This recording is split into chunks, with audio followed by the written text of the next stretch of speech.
to mundi halle o kubenu ga e ma halle e me so fo village ngol la en fait o kaja est ce que yere na fara ko batama yere dugu juma yere inta to batama kan ko o wadda kudio o wadulle dio kona to sirasu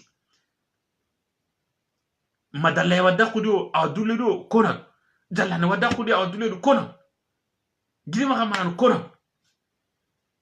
sirasu honya gara ko ne nugoy o matina toga ho sukuno to munyen même mare mo corona o hakulun kendo me onan foyni wala kiani keta 22 seringi o wakile ngala sukane sro sira gadi angara wam pakleram binkono anna ko sujet ke no gondi wala kiani mare mo o sujet ke gonna kiakam o kille sikrizo lona no gonde kamo chauffeur na gri ana gri patron ana tinanti watele patron na chauffeur bane de ke chauffeur na gri Abidjan ana daga ma Sénégal a tampiten on a ken sécurité ne kamo donc kawobe ga taxule kawobe ga no ngalegi na kuyne ngara kati bilanesinga tumani bilanes gelero gonema ataho dingira na kuyne ngara kati Musa Tandegora Mamadou Sissoko Soninkara Lassana Diaby ado hoho suga anogondi ona sukuni soro sire grawai digamu lenki inshallah khorondaga wala wa ke kama njopana hiloni godo khiri awai wa akama payni geloga na katina akita wala kani mare mu toujours o domi la khorma malin to imagare ti anna muti angen daga samilo kini go tanandu wanda ngani na dinta lango ko ra katen jongo mundu keni do bana ni ke khanya sabara noy bari khanya sabara noy do bana hidige wala angen khamo ke qabi gara angen ngadu combien de miskine na malin nyan ko tike kamal lenki iga mulla na bre iga makatina kita khanya sabara noy Ono debonu laga ono debu laga maremu aranta teleke balé là franchement o khoniga ho suko no khoso commenter dangan soninko fulle corona o haklewu corona o kilun kiando ime ona tunanti dunano gondi ho rantatille tanke ogama kahiya ogama nya domia angara wari 100 million nga wutura daga kini kei parce que ya hene jamanga halle nge bana hayta wonun kompille men no wonne sira li 100 million kini mashi sira million kama jaka dore veru nyaro no ya ko ma tiya na diti wo trompana nan taro kunda bo kundu ube kundu wallahi sirega URD insupportene. Wallahi, j'ai rien contre URD. Sro Siriaga, Haïdra supporte, j'ai rien contre Haïdra. Mais on a tout nanti miskino nyana nunga igi birado mundu no. Yero khonga tele 100 milo sadagami. Tidu indagali. Marmu. Yalla, oma kinya hakle wuye kita ngani kita. Ah? Yalla, oma kinya hakle wuye kita ngani kita. C'est quoi ça? Hein? Kana taw ko de kana dora ngana kada tikhwati ni kawo nambar de amadi do amadi election kamade adira do de kamade ama awa sonu gonta wan kinyan tan kinyo amara ngono no gonda tani bamaro na kinya go ti anga tunan tan la ken duro nyane kambo sade ngaje ngana giri ma takirali anda fam karake wara menu wa metu nunga iwatu iga kawana kini mewe Musa jako haykini salo no gono kongire naga sambilo gine. Ah? O mer non pay kini miskina gonde mer non pay miskina gonde suna URD partenaire konda 100 milo kini commune nanti commune hamu 100 milo ube 10 milo raga nan commune de mata na kan commune le monde vote ndaga c'est le sou mais il faut arrêter a commune ube mindo la ube fembe la commune do be tellement que fantayambe o commune ko la wallahi halka kolon se o ka yoro la o desra ka kolon se re utaro ba ke chiko avec la kada samiro le ko do kenyede adona tabro way mun do nogole be kon bado sikairo fo itala wari ko ni dirabe mais antar adira kumigo be ka wode fanye ko adona tabro tande amadi election kamada hal na dira do wode kam fantanka do atebi nyore fo aya rasta aya soutenir koy arasta nana de ka fanta on deme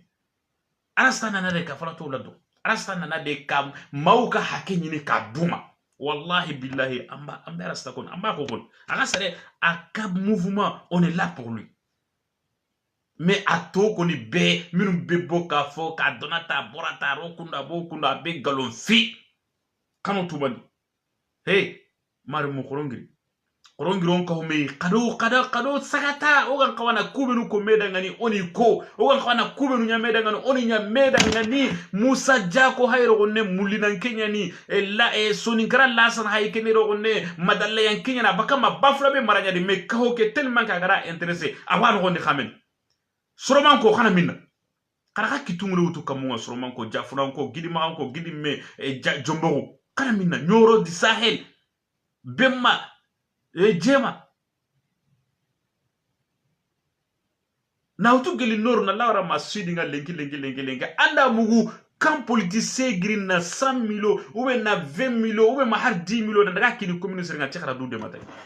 mais ole ke khawa tu ibane be su khawa commune ko na merdi no woni mais mare mo harsa arna hakili sere kino su commenter so sere gara wa khirni no khoni vraiment anna khirni ndi wa antrin kana Allah di farsene ndungen kama o wayro gonne ona ire kha dangani ona ire gonne na kaswa famundi oga mogobe lasana sonikara lasana pa kama nankri WhatsApp mo bokomi ay kilema dungan ken dangani gelan tronginga Allah way khirne ke woto ko bo ada ko nga gonne nanti lasana sugu awa aw kipanten voilà Allah dungen kama inshallah harsa o domi korom maga kanu maga joti hey anga magirnam pakke mundu jamais anga pakke kitana anga magirnam pakke mundu jamais anga tunu anga khana mbuguti no kube anga magirna mundu anga kebe de bar nan to ta na kompendo gondi ino kwa nene nalina wendi hey bar siru surega Europe ro nanga tangari mo gobe goy anga tangari mo gobe goy politique c'est sous politique lang c'est sous godé amalito au contraire ina mundu no bonondi me no bokonondi a pew nda diga men kini kasu ko mantenga soro sere grawai diga munanga wa kini na foindi okure munya haykeni baton mutu na ngiri mali nogondi Algérie Maroc na Lima Espagne Algérie Libye na ndaga Italie okure munya hay kala do jinga okure munya hay toko jinu nogondi na toke baton ogira nyagaru ndore mundo funda yalla kiu kalsinu be nugo kinni tik campagne kalti iranta kenyi me ko ni la khano nanti campagne kalsi oranta kun kapame na hoy go dabal oranta kun kapame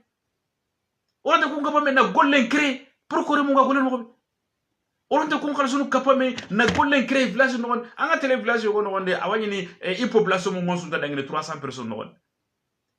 anda golle go cré no nga bane dro kun population ma golli ba me qagu nati qahan kamano duru na qalsim parago garo mena o ko miskino wata ona dugu tan golli na o mo khalsi bucunu ko no kitere go ne sino tami économie do kunna daga tele kat afrique khara daga khara ta ko khano yugo no maga ah non on t'a dugene ken khone vraiment on t'a dugene ken nga sir sudangan on t'a ken to khono nga sir sudan impossible kenge on t'a kenyana voilà nga hube khonu kono har sa khoron drogoto corona hay o gara way kebeda ona adabari o gara way kebenyana onanya sino khoni vraiment awatele no osu kitento bara watele no su kitento o watoga so nungunga tiwa hoho nyana iwanyana o watoga so nungunga tiwa hoho dabar ni wadabar so serega mulana ndigamu donc Allah way digamunu na Allah wa khirnini ni anna digamu so ngara la sananga to anga mulani kita mais en compte kita même pas quel numéro wutu en écrit WhatsApp ma direct donc je crois que c'est mieux écrit WhatsApp ma écrit WhatsApp ki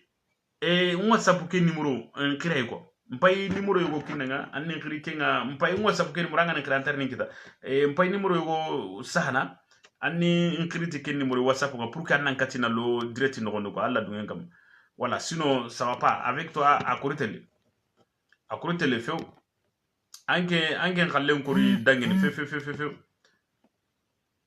voilà ngi ko ne ga hobe ko no sudo ngane harsa krono ono o haklunguni ona tu ngara ko mo be o ko are mun nan kala do kilunga de o ko are mun nan kala wono o ko anda girna do tele vacances on da kille mektan lo jamana no woni on ta kille mektan nan daga no kube gallingo daga ni on ta no ko imme tunu nanti nan daga nan trinke yalla yalla o yalla yalla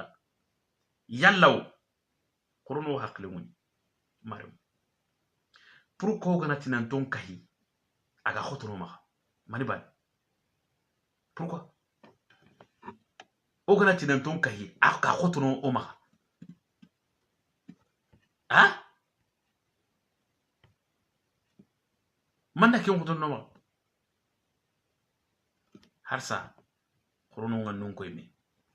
ono ngan nya bane soninko fullu kasunko bambaran nkanga no ke kilinti nkalo mbele mu kilinti mbele bula kalu kilino kono mbele mu na kilin fa kili nti he okara baro okara ima donc corona ndaga suge no ne yerro krindenga jopene ona katina lo na sugu honni terenga odo mare munaga sonikara la sana vraiment nkri whatsapp ngoko nkri 006 ata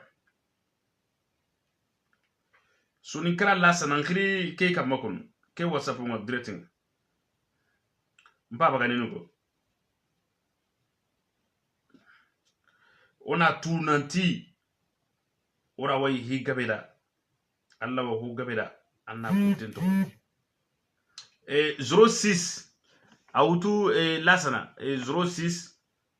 44 02 et 92 29 voilà en cliquer foi ngako whatsapp ngako anga ne cliquer whatsapp ngati suite angin kitana on a katina ndigam ko voilà anga ne cliquer dro wakatana ndigam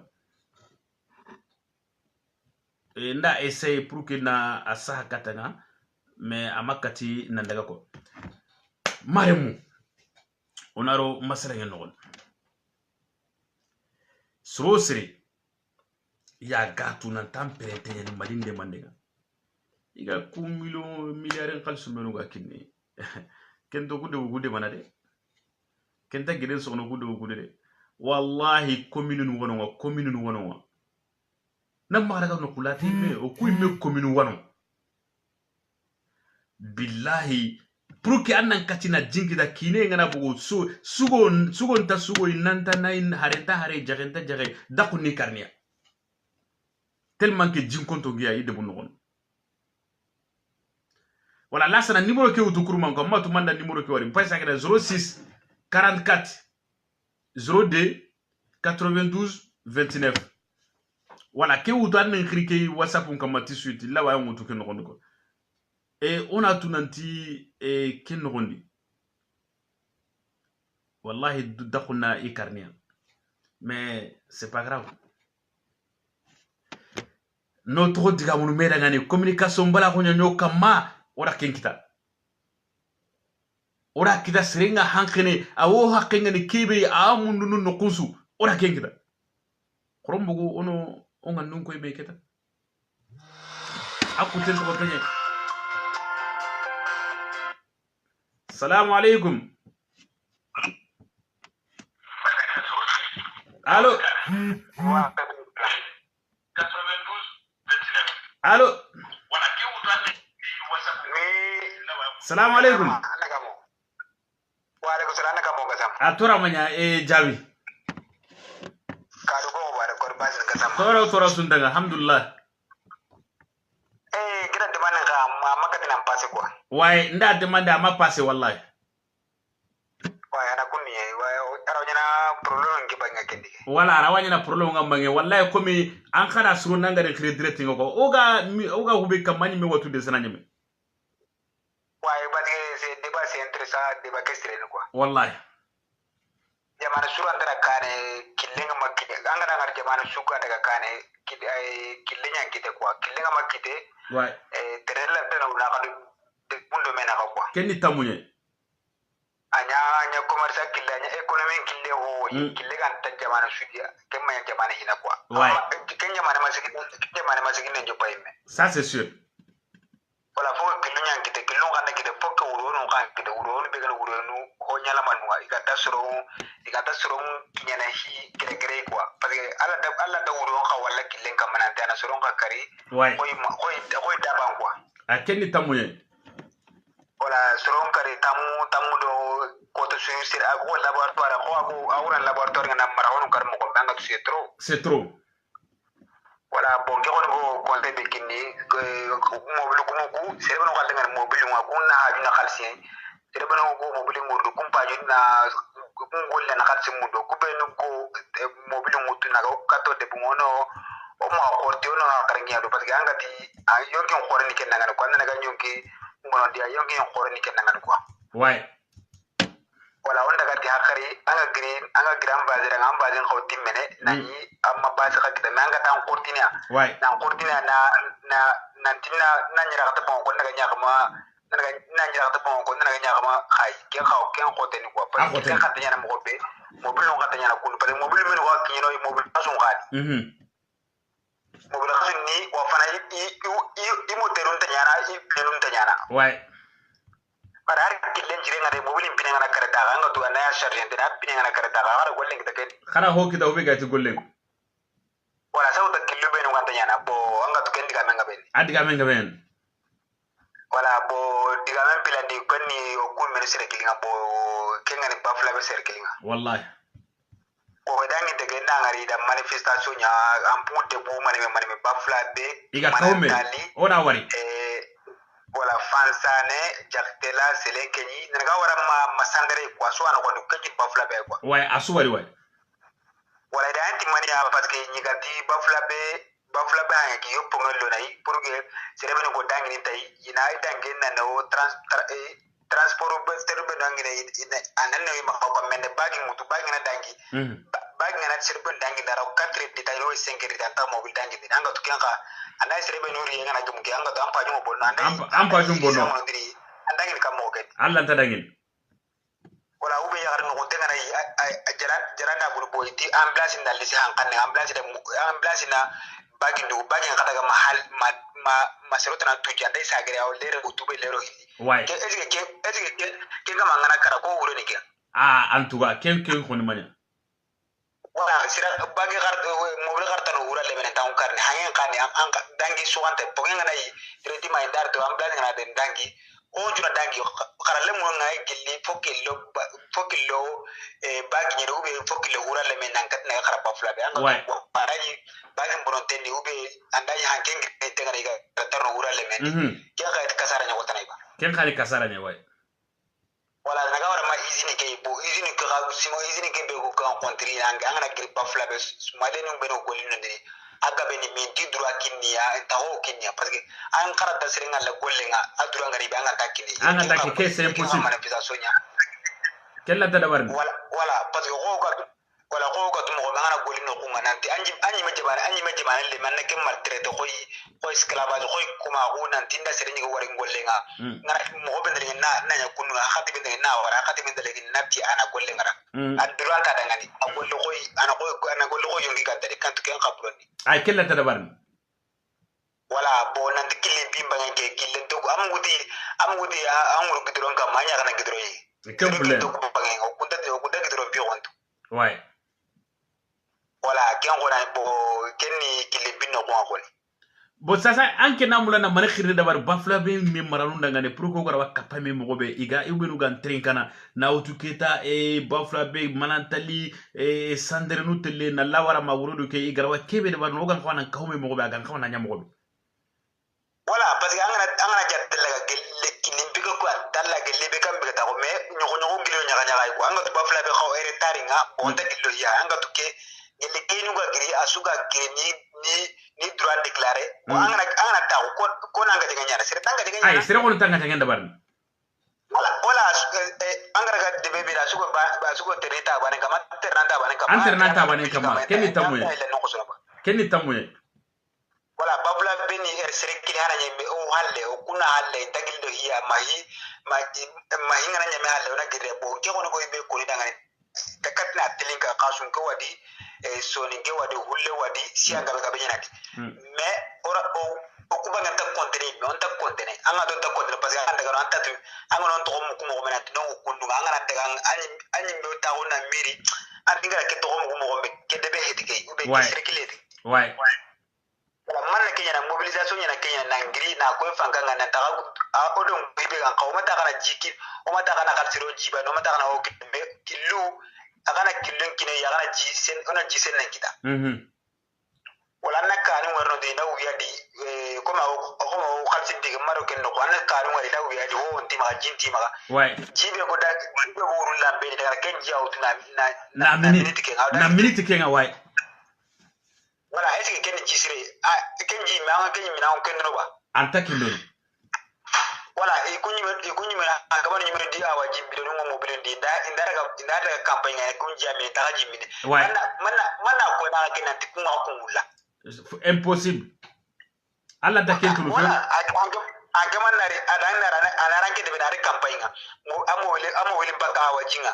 awa jimbi do ngata tenga ara ko jibe kinandira tamana sangote kata kemidi mana ko anta min jamais the difference dans le kina ouais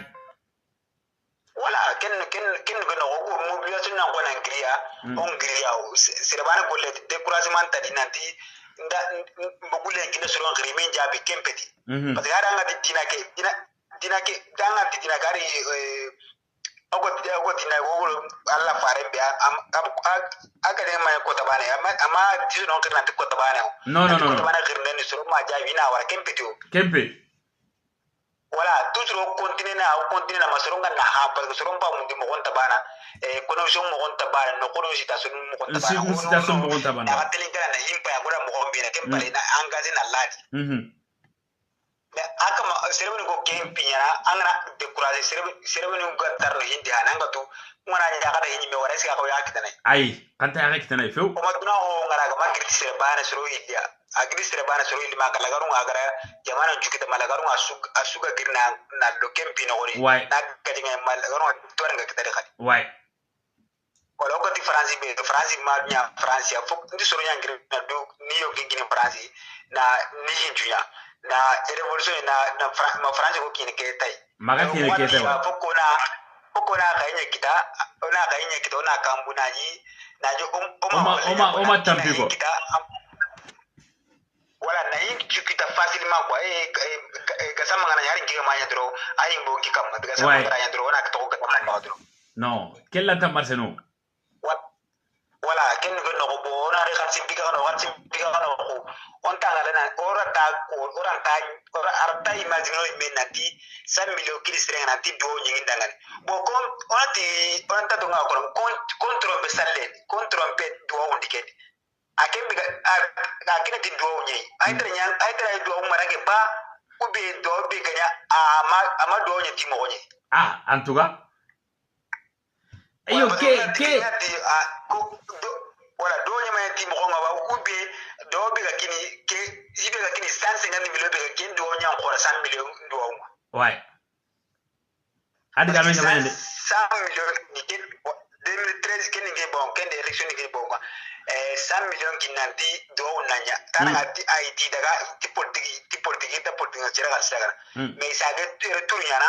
asagara kana ti do nyi na do nyi sa politique jira ga 100 million kini karamo ma ube sere nanti do na anado manake anado annan voti daga ne wala annan voti daga ne kala antaki nanti hotana nanti anna hitara nyangi daga anna tini anna kinia anna do daga ne pour que ko no ko be mudina nongi ina non kita c'est tout wala exemple ona karlema bego examen chalidi adaga misile nanti na do nyi daga ne anna no mane pour que ina examen kita ça c'est sûr wala kenni gendo ko yo ça juste keso bane rone est-ce que anke me mako ko am pakara ko mo be baflabe pongue kebe bagi nga wurnu parce que osu problème yen bagi ke ya nu tenga sasa jalante ngana ni arawa sarne hange kala khana to bagi daga turun ga tuna to amari balaw nyani kenga est-ce que 100 000 ranta pongue sigini no ngaba solo to ura le men ya ginga giri ko pati ko linka o ko linka ni gono ko kan na ngenya kutu pur kan daga ko linka bafula be so ndo mi to ko ura le men ya ginga giri ouais la ganjara kutu ma ngiri toro batondi e ko linka mo on to kendi ah voilà ko ken kala nga wala bo an na so kala mundi angira an ko ta mo so kala mundi kum andiro mo mo nandi hangen giri aga ni ura le men ta to mais pokenga na wata sirta kala pokenga male e kenskri den ni anta ura le men kai ouais wala bo nanti wala onda kata kan simbiga no nanti amura kal sikini politika jere be nanti kem politika jere duanda ngani bo ken be 2013 nga do ke may tim ko nga ba ube kal simbiga kini ken do nya kal do parce 150 millions kini ken Aliou Badara Diallo kenda ibe kan soutenir 2013 nga adete maliba kenda ibe kan soutenir kuma kanda bogani bo ken 150 millions isi ite nyogoro na kenda bari 150 millions ken kini bo kun 150 millions kini yerdenda 100 millions kini alors 250 millions o sere ba 150 millions kini kunya nganye sere ba 100 millions kini kuma ganye bo alors do ngai sere ba na kunya 150 millions kendi ouais wala bo anda kenya gani bo ada kalsunu hilla raga kendi adiga men ada kalsunu hilla raga ken non wala ke ka bono de eske porting da jiran ko daga 100 millions kini kharam bona de duin ngani ba ay anta kawa ngi jate na kawa karamoro mare mena mali kungol karamoro mare mena mali di igaro do nyana burgo malingo kote be na on bugari nanti karamoro ko do on to karamoro kontro mais est-ce que do ga ni keta est-ce que camping mali madangi amerika aketa ba ada ken kulen do on ni gabe ngi men wala nanti do khana tingini karamoro ba nanti do ba camping ma ken nanga arab saudi do odangi amerika parce que ko do be ko nyana mali bana onati ke ora ta kontrene aratarno benni ora ta kontrene aratarno men no wala ken ke do ko ango da kalsi be ke kan mo ke be iska ma akinga tapito kwa wai ai wala na ga kin tapito kwa na sato be jaga anagi to jai e sato de si so kon sato est-ce que ken lampia daga misire ja si so kon misire est-ce que ken lampia ke ai ala misire ngana dinni to ya sa sato ngana na daga sila na daga Allah daga ni suruna mina ina jingita na mina kin to jai kema yadu ko yang kata bari ken arga ngo ken be kina tambito ko est kema yadu ko yang anya kinga wala onta na minanti karamo no ko ngorno puringa jiro mangara kalsida o tini o ma be ha wonati politiki karamo na ko na ladi wonati ta ko na ladi bon est-ce que politique ni medo est-ce que politique no dina nan kawana karme o hay kini jamano ko do Europe ron ikunda politique no dina ni me bo ba kamea pe sino gandinga Europe nous ne sare kaytu no hon suñu kitene église ñu mais ida su pourquoi igara merun liti placing parce qu'il dit hata bakamea il dit hata bakamea peu voilà lasana maka daga de yogo wadi mbatinga anke nan tono ando kin kamanda de bandabal maka tori no ngokunu ndaka mangudo est-ce que on ta wana dina ke melo politique mboko bakamea Assalamualaikum. Assalamualaikum warahmatullahi wabarakatuh. Halo? Assalamualaikum. Halo? Wa assalamualaikum. Waalaikum salam. Tora manya. Assalamualaikum. Tora manya. Tora tana. Kadun ko. Tora sudu alhamdulillah. Gasam mamba. Awa otro ngare anda daga mo ngoni hamu. Wai na daga mo famu komi ndo soronya nyime kama e kama no gasa ko kenje babu dinga makatna ndiga mu fane ko. Wala lasana wallini nga. Iyo. Awantirin kana anka ndiga mu ko. Okay wanyime kunyin hina. Wallahi kuinde linyi. Go linyi ngamo kunyin kata su ko manteng. Asun tronga wallahi. Okay bo nda de banjo pado nda asutelinga kwa. Wala ngo jonga no kube hina kenni okui menu circle no kunye kengan bafla be. Yabo wallahi. Wala comme la Sénégal no kube ko pongen khibare. Wado kilen khibara da nyime gara digame no kube parce que qaido makona ga aisi danga bo. trop même voilà bon des fois on se faire nunga bo kilun kamanya me o gana kenga jannan ke maga miel so kilu ko anda barkina quoi yabo wallahi voilà kilun na dabari birabe bo sur sar sunu be nugo nyana do vitesse ni no fu donc solution na muri ken kay ko yabo voilà bon pongen no kunga be gani important ngo pongen da bandenga mais bon comme terrain quand ta marsené voilà bon terrain ki ga na gri bo ken ka menta quoi ame khanta wala kesu ni kille khasuna kille nyani voilà bon mais ken nantanya na comme la sanagara ko mo be ken nantanya na mongiri anan cigi quoi ko na o gili na sigi kam ko sasa mane sirri nan ke makati jamaki bon comme alhamdulillah parce que whatsapp nous partout donc site nous partout bon o met Facebook nous kama voilà donc bere taranta ikenga he quoi yabo bon mais avant tout ça bon kemara plus important ko ni jeunesse yonge muhinana ni quoi très bien voilà comme angara digamen mutuno kube bo nanti on ta parti bare yibo kellanta siko ganta memu bo afami mbala kunyeni kenga ko wala afami mbala kunyeni sino kaga ni jeunesse kan bitinga ni malini wa mi hamuno kala masala na dole ouais bon comme voilà angara digamen mutuno kube nda aga digamo famu voilà sasa bo anke nyimme jatendi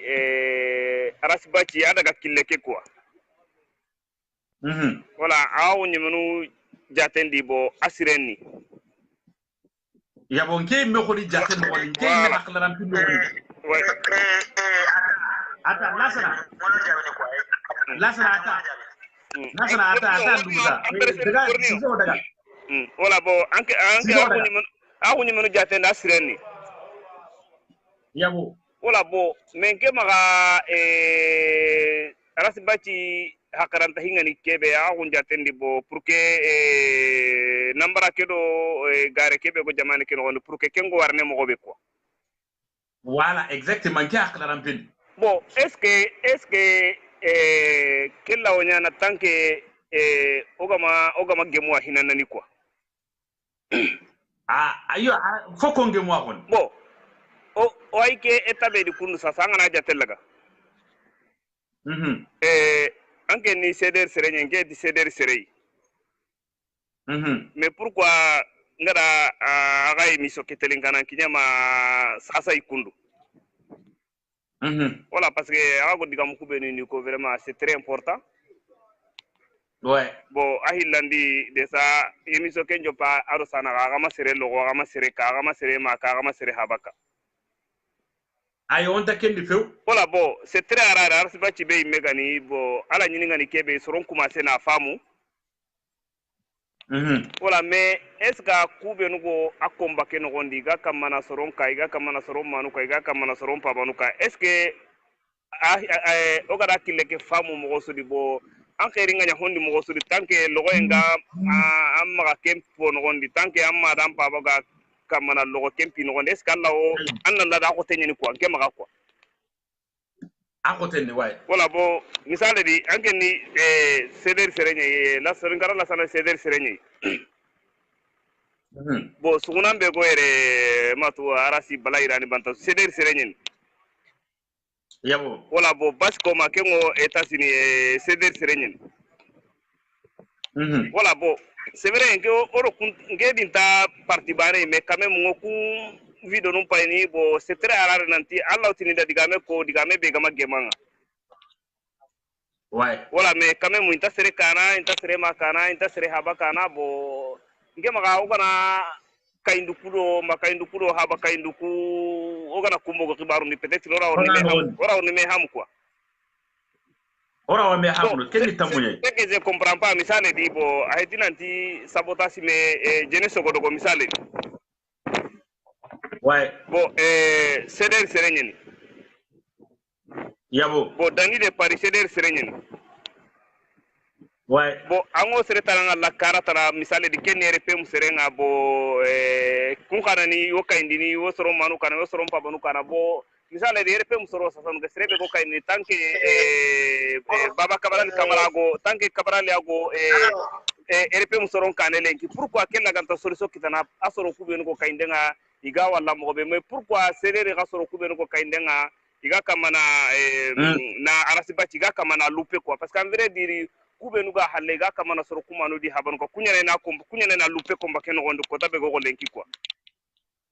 ouais voilà parce que tamono ndini kunkuma sena famu aga jange kiro kebe batte kunkuma sena famu mais tellement que kay ndekiro himman ko tay kebe gadi vraiment nan katina na sigindi da ko to ko tenyeni ki ma quoi voilà bo jabu be nge ma yere nyeni quoi ke voilà lasana jabi bo o an kenyi me khama keta khuma hara kebe ko on kha jeunesse na khona man dabar ken go de keda parce que ona ko kilunga nonga hotuna nono bon o makini khalsim pin no ko woni mais an ken jabi ni mo ken bon gemen no ku c'est très simple agana yi kube no ogo di batte misale di didi no ku quoi yo agana yi menu gana ga nu nan tongemu bon misale de lasana trika misale di arasbaci gana jeunesse go do khiriere sasa voilà na danin de parigiriere sasa no kenanti parce que aserenga benyani mais soro dan tanto ana dro kunya re koninteni mo siri quoi ouais voilà nanti vraiment hobe go kainde sarna kaye haba kaye ona kumpa yona ibogo ogollu no gondi quoi voilà pour que on katina me famu bon karabane ke ga kabrali ana yeren kafankanna ya maga bo seredan tanto no yagani tuinteni bo ken kaneni soron khiri bonanti kayndi kupen go himman ko bare no gondi yaro sarna kayindo haba kayi donc ona here kutona kumbuga no gondi pour qu'on katina ngemu quoi ona kumbuga no gondi way voilà aga ko to mo sukendi ortari gemu 100% parce que yogo no ndini gemme ngana kun kana ni internet kendi donc kun kunta murno go gemme mo gobe intamu no ga no ça c'est vrai gemme obe nuga gemo fanka ngana humu o fanka ngana gabo donc dinan ta kube nuga ma kube nuga ta gemme munda donc iranta kille kitana quoi voilà nke maga jamane ke orni avancer quoi mais ouais mais hay ke tabe no gondi kundu bo karo ku hilli ho angara dudo ko to mo sidi bo aras ba ci galle ke bo gel harala ni ngani bane nyen ti jamane ke daga kana gara dudo ko to mo sidi be tanke gemme ngamanya porta tina takille kitana de me agara ago kille kitana agana killen kitana birebe kenanyi desa hoga be bono quoi arno kisi ouais voilà kenanyi hoga be bono quoi voilà parce que pour que en katna killen kita il faut jama arno kisi faut jama ne kan karhina perana sigi donc ngema ga kentu ne retard ne quoi ken kasu ken ne retard ne wallahi voilà ngema ga ken ne retard ne go jabbo ngema ga yere ni bo har sinno kumbe gani voilà yo trinka baga daga de won khals ken ko nasana okay nasana jabi ay digamen allo comme les journalistes vont dire yemo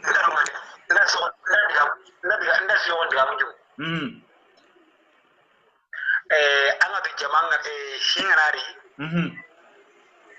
seromba mwinga manya bane ngera group ne okere ngera group ngere na jamanda ka kani serebe ma tamule ina kani kullu nin kontrobe kontro non kontro iyo kesu arhar wada barni wala nin kontro ma ngera group ngere ngamula na ngolli yabo bu gunte te ku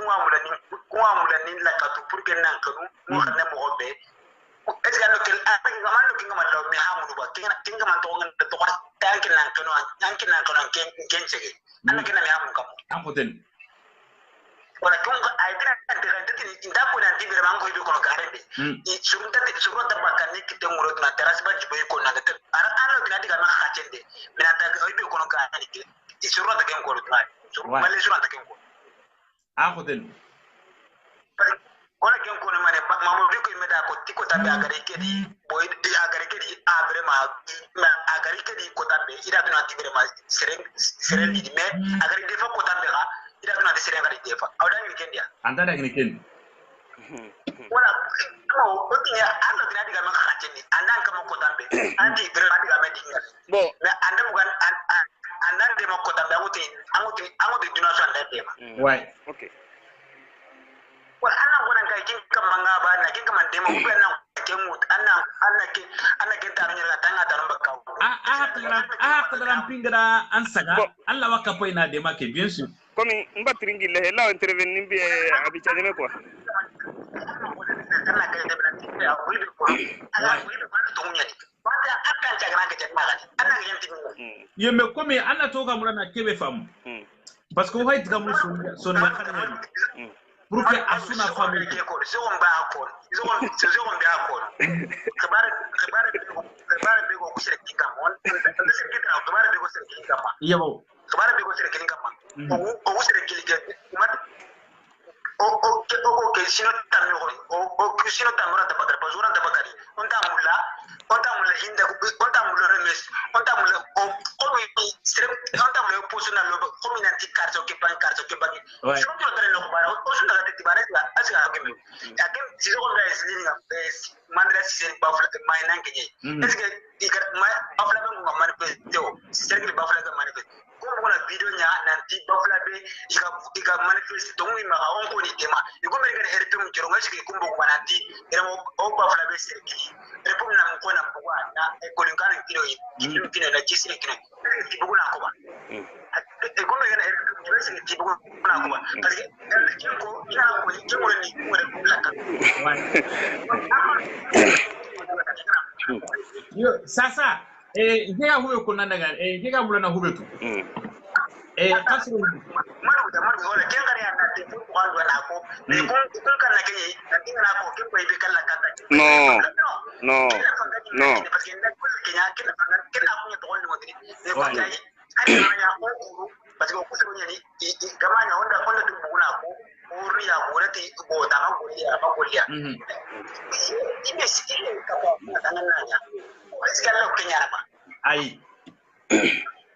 wala aku kenya aku sering garo gon ina gini ke sering garo ina kini ma kini me ko dia ara garo dai ona kini ko ko ni ko ko no na kini ko asbati mak ara asbati por dan cirede société civile ni serbe telemo o ke ba serbe kama telemo ona ngara kille no ngara ara kama na jamma telemo ona jamma na ni jani dare ko se wana kama telemo na ko se telemo ora na mina ke bon yo sasa ngara kebe wai la sara tringe batringi le ti ko batringi le na tringi to na serbe ko ko ni kuna kai dengara kona kai nan jopa kona jopa nti au ka ni wannan hala ni wannan ka ube wala kai dengara giri tusuru ura dunga kamuru genkara o kele kamuru gebe to kamudi na dio sere kana ube adiga menga men wala kina ko ni ko kete yam anda dare ka wala ka yo sasa lasana kenno sima lasana comme ana tumiso ke peut-être soronga bungo khatri kana ya hanka c'est très très important parce que pourquoi o ha kono kanne kebe no gonde parce que hananga o daga ta sunda bambara mo kude mi wa famu go kitradi iwa important kitradi an han khore no sasa ka ko miru magaw ko kotono hillusu on khana man dabari boni on kiye 100 milo keno kuma anke maga 100 milo kini kuta kini ti duawnye kuti nantino akini politique nya na voter mais est-ce que na diga mi mutu ni Mamadou Sissoko anke na mani hamu keno ko bon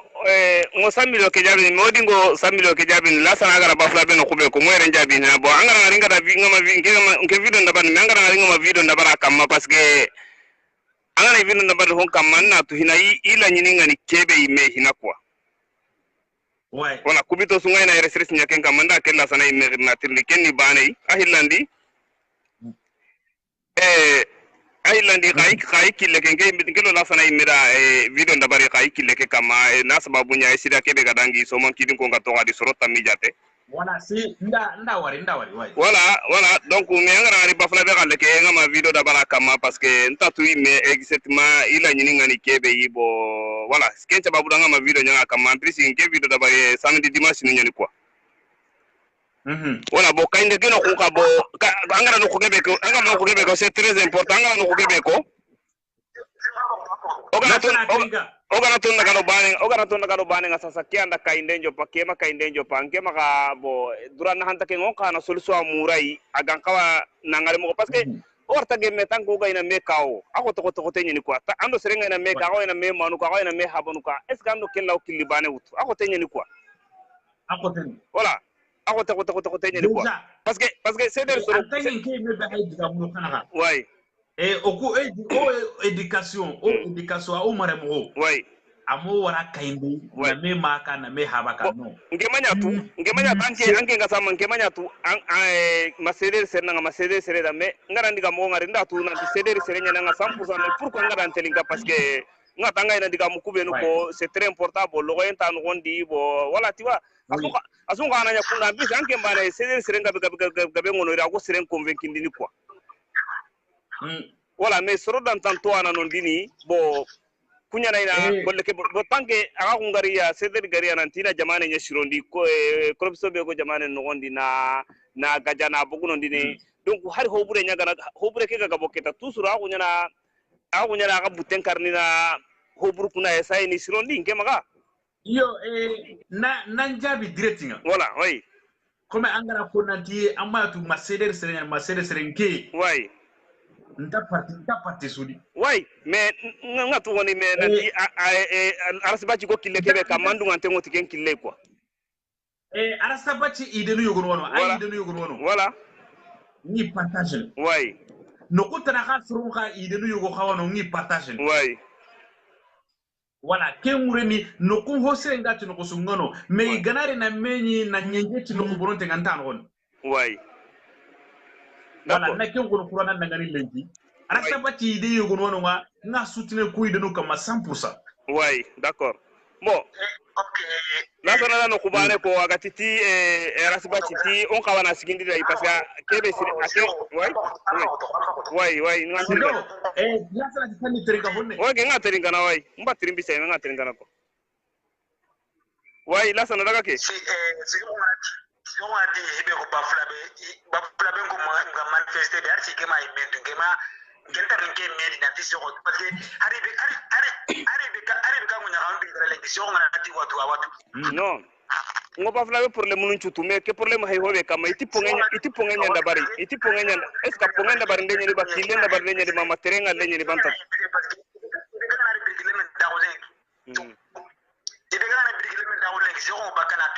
ouais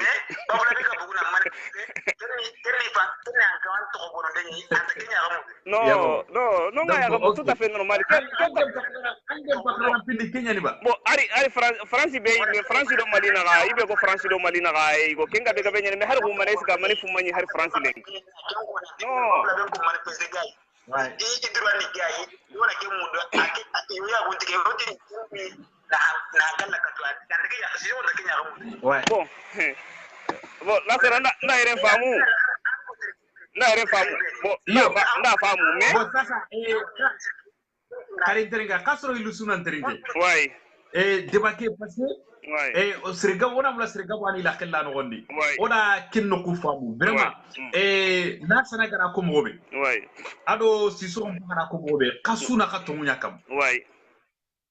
parce que kasuti kayrin nan kite mali no gondi malinga avancer mo gobe ouais o gama kudde wami me demande pour que Omar munno teringa aranta gemme parce que kasu ngane bitini bana kay bitike ni mania ouais o de ko suga dabar mo gobe heba ouais kenyen voilà sasa problème ngano ko dogona to ke bane kama karse kebe ga kinni tawu ouais o amro kotino ko ilu sudi ga men no gondi ni gona ida hari 600 millions diga men me ko na de so na 600 millions ni haydara ga tan duyi dangan ouais na kinke so bana poser la sana est ce que anke ni me magaw siso ouais yalla 100 millions ko 100 millions keran tay baflabe ponge ke dabar ni ba ouais arawai ube arawai gel haraga mara bara honya bo kuma awa honya na ngondi bo est ce que o kharamo khabe ga tawanke ni menga mwana kezo be posa ka solution est ce que politique ouais ado dina ouais est ce que on khawani nyakami me intawa na nyakami me di voilà bravo an khallengo voilà ampara kino kube ko la sana khalari khallengo keno kujabungi ke maga desa ngera video ndabari ke sammilo kama kela sana be haylini kama nan chage na video ke ay kadi gel haraga ma hay direct nganda video ke ke ay yabo wala ngeda video ndabari hinu hilya kama himpo hana arasibati gatinanti ona sigindi do election no goni nan to ona sigindi do Soumaïla Cissé parce que Mali daga kane na Soumaïla Cissé amaka voilà Mali daga kane na Soumaïla Cissé amaka sans mani Soumaïla Cissé ay voilà nda video ndabari kenya kama ndi eska serebe Mali sansemanga maka ube Mali daga kane ngo serebe maka eska kenna 100 millions utuna daga kini sere eska c'est normal kella arna soro nyimendi kam go igalo kumanu do habanu ka do bane nyabate nanti bari manda o te be kanya da mo te Soumaïla Cissé maka bo parce que ay Mali sansemanga ngo serebe maka ken kana 100 millions to kam go daga kini sere bane bo ndake ya covid no da hillandinti khalsi nga kini haydaranga video ke wala sana ma gana lingara anchage video ke ninti khalsi nga kini haydaranga desando sorogo no karabane video ke da barnde magemi ay mendi es ka khalsi nga kini haydaranga bo kame milio donc nanti anna kellaga anna nduwangi ndangani wala oti kellantarno yim kollandi nanti nan duwangi ndangani gelli hari aga kini tuduwangi duwangi ke ureni bare nyi nanti annan duwangi nango nyana president nga mogobe Kenya niki bo njage na bane ka ko bo sorongo tin nanti ho yoguru tala raga yoguru ta maraga bo oti araga ndenge ke kilera nete parce que buna nyangi buguna ko nanti 80 millions quel kan so anya 80 millions amanya 80 millions yo donc arage bo ame muta swala baya haydara tin nanti khalsil lage me amarage ti nantani de maygo ganyene mogobe adaraga nanti anduwangi dangani andui daga ne wa wala ngera bane wonti bodi khalsil laga ande haydara ma khalsil laga ya mage mundi bare ahillande ada khalsil laga bo angani ke wara place ke aga koto mo sukendi nga wakile na khalsi keraga donc nda golle da bari golle be ganta wa me kame mo gara khalsi keraga ni ga kawana mbugu nanti ansar dinu choro isungo te Soumaïla Cissé da bo ama ken kada bari ken kada ni golle be golle ke mage mun ke gara video be da bari nda da bari ke akamba video be la salama donc voilà juste na keso bane posa ngano na mula toujours na éclairer trinkan daru nyama ko bo anki ngatuba est-ce que comme haydara ngako mo iti politique lan sire suntano anga maro haydara kam bo anya ko lotonya est-ce que anga tuma sirero kebe kallen gampu samilo yiba ayo bo kenge kella yarage kella yarage mais pour l'instant 100 millions kenge kalle kenge nyana beranga ko yabo ndi kenno ko jaminga parce que Aliou Badara Diallo kello di 150 millions ibe ati ibe kala kinkadira me dogo tike khalsi anke nyana khalsi bingara ko anke nyana kenya ko ngati ay kengara kenno ko ma pere unta kenga pour le moment pere una 100 millions okay pere una 100 millions okay voilà wala gratuit 150 millions pour 100 millions qui 100 millions ka do non 150 millions ka do non pour 100 millions do Herbem journal 2018 comme 2018 et 2013 nya 100 millions qui 2013 soit la 2013 2014 18 wala kuna mira ta 2018 ya 2018 ke kenya 100 millions ki zaje wala masaka nan kanya kada no 13 yani 2013 no ken to ken précision dan jage Aliou Badara 150 millions ki lay direct at ken 150 millions ko ki lay igara subhana gallen pala ki na ati vraiment subhana gallen do ki kana gallen ga be bo la sana ba ko do mbatrin to kensi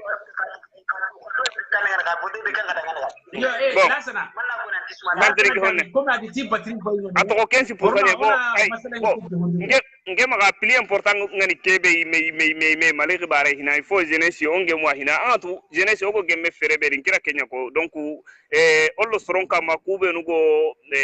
bonondi nendra pongo kube no maga atu intenyani na me manu kana me habanu ka abuno adra pongo kube no maga atu intenyani ibe kan chorongo kendi seder soronga di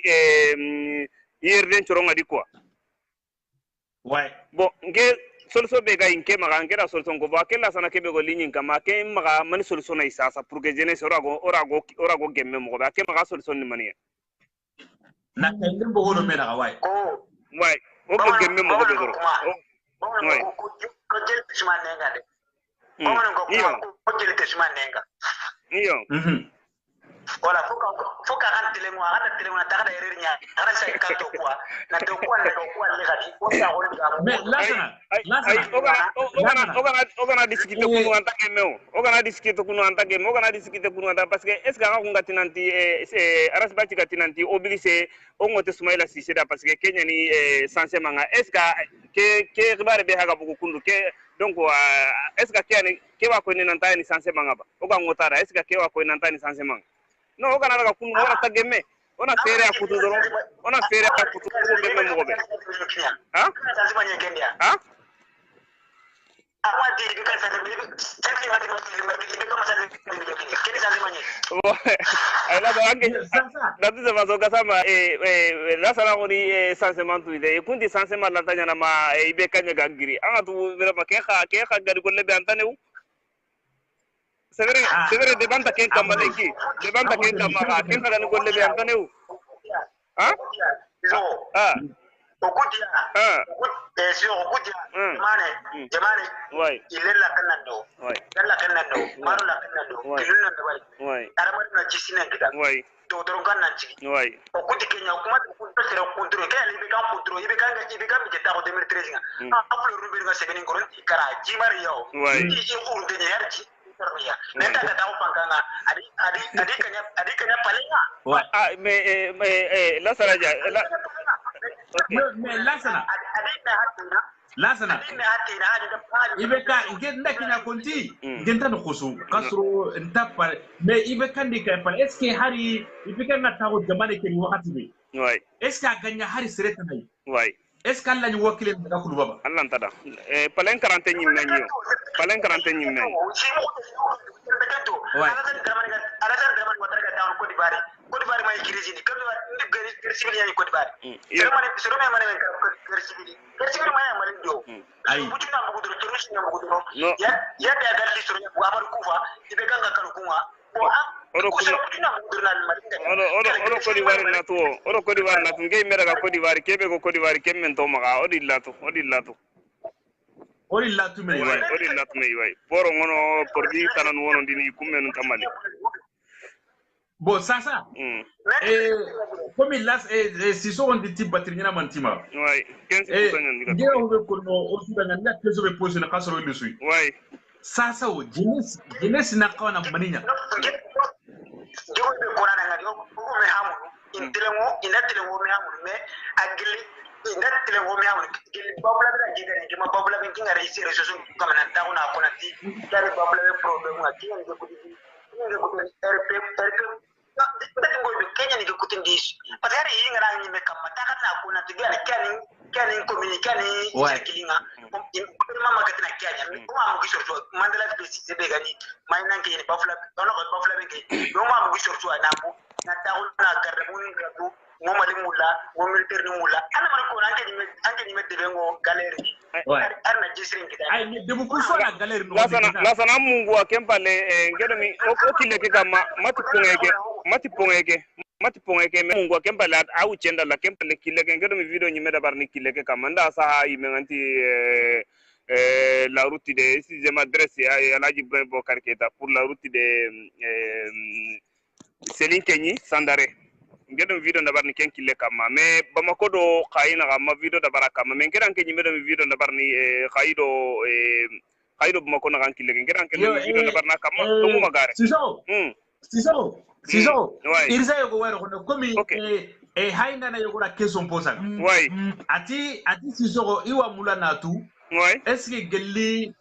president nan taw way tara mani golli na hada bari o jamane nogon ha agara golli na mabe da baro jamane nogondi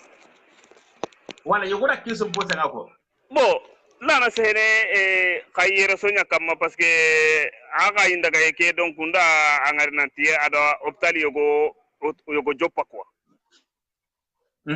voilà ada hôpital yo go jopa bo hôpital ke a gorendo balinta bala gunta kentu me ada hôpital yo go goni jopa kai ado deuxième po kai ken ni yo kuy menu raison de kai no kunyai quoi yabo voilà bo ngoku hillu goni tu voilà donc geli hodana gono goni tatu me ku hillu goni ngoku goni sedo an aka man jabu yo d'accord aka man na jabi ke ara trinka aka la hikezo tana posa na posa voilà la ça continue ouais wala nga zio na ko kendi sino karaki ay sino tumia no aka ga do sana ga do ke killa yana do ke killa no basi lasana terinke no terinke 2 secondes ke kama ngara jabu ke kama ngara tindi de be nyana radan kita kumai ubi karametrika lasana siso kana digamento ko no kubane kana bane kino debake awarni ko maga o maga ampagara okay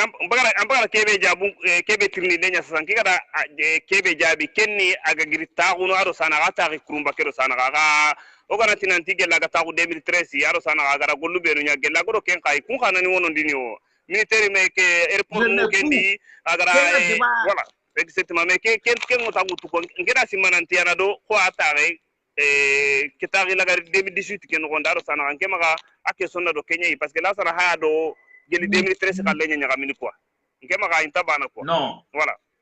voilà et ça là sana question wakati là sana oui et là sana jabi ani mewatu lemunu on ko no petit no ga golenu mo gobe ça anke ndam mani no kuy no wala kirinde no gonde anga kirinde be na katti lemunu kuy o ga kille ke sécurité ngana mo gobe et 100 millions que akdan kana ko suri na dakini ça c'est sûr quel que soit akini wawu nyewo akini élection wo o soit kentu nge dakum bay nge soro karne jinti magay gamin nge le munu bay taxu gidu nya kama iga karna compenti maga iga karna no gon yalla dinasi est-ce que on to hakulun ko me ko le na di tongaja pour que o ga kata na sorka sumbugo mo gobe me ko ha ga nya kadi o ga yidi naga kara samlin gade amma igade amma nya kundo me on to kurona hayoga ona abiri bay anke diga on mani kam ken ko lasa bon ngi on go be ko kenni anako hakkare man hakku nyama me ngari quoi ouais aku ma me ngati mane parce que ko no ko be analyser ne ngire no ko ni ko analyser na ngari jaw ngadi anke mangari uda nganga langi kitan kedini an kitan kedini uda nganga no ko ngire no ko analyser na di fokko no ona kyanya ko jere si no jonko ke ngani na tuninga no kitum kini me na ngoni dome on dai bi ngari to ngari on kanto on dai bi ngari kare ngono ti kan kare lakin tokkat lakin an ngara ngari kimangari kinan kin daga na tankin nankin daga na tankin hadin tankin akwa ouais un pays comme le Mali un seul hôpital c'est la honte tajugora un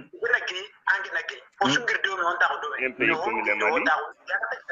un pont un seul hôpital bon là Siso oui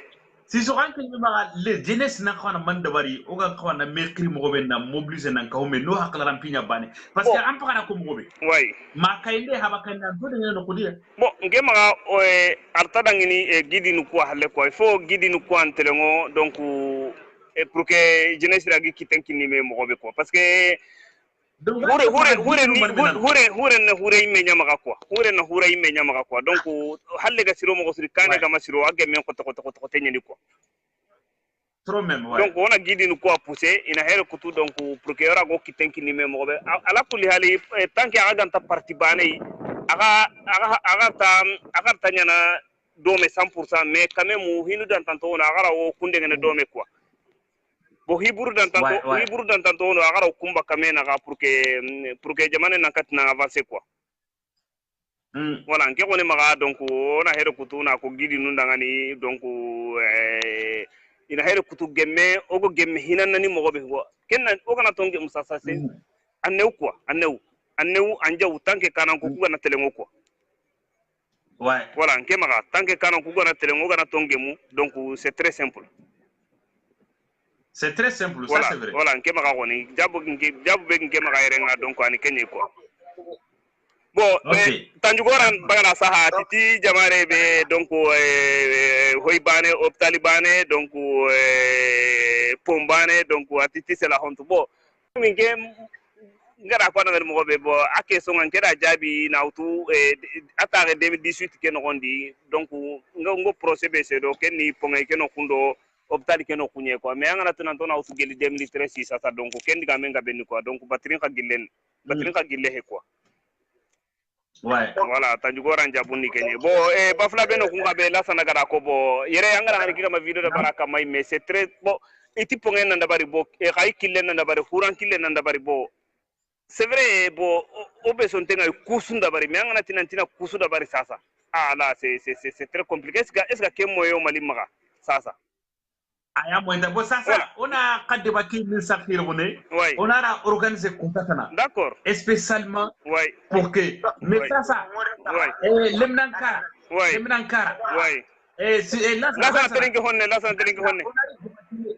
on a débattu on a gamata muna organisé siri parce que mar mu ngamuna na hamay kitan won do on a kesigindiro on nelli. D'accord, OK. On a si hakka makko datana mais sasa manakhirina ko ma katti lemunuma kati o hay nanu nanti ka ho maga tagara WhatsApp ke be kiri pour que surongara way numéro o be garono toujours on a haklum para ko me quelque soit parti ma on tadia o so parti ni maligne ken